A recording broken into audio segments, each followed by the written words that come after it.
there, buddies! Joey here, and today we're going to make some Choco-Peanut Butter Protein Bars using only 3 ingredients and no baking required. We will need 90 grams of rolled oats, 2 scoops of chocolate whey protein powder, 64 grams of peanut butter, and 120 ml of water.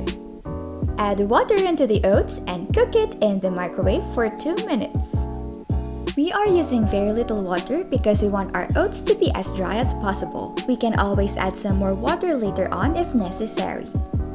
Next, in a big bowl, mix in the peanut butter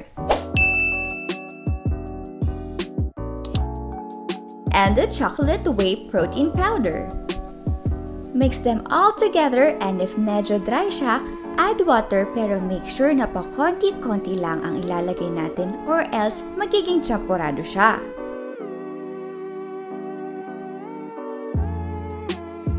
The mixture should be thick and sticky to the point na even if we turn the bowl upside down, hindi siya mahuhulog, parang Dairy Queen lang. Once we're done, transfer it to a container and chill for 1 hour.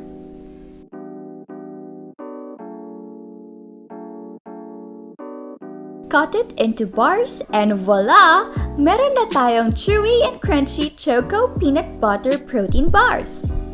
If you enjoyed this quick and easy recipe, please like, share, and subscribe for more.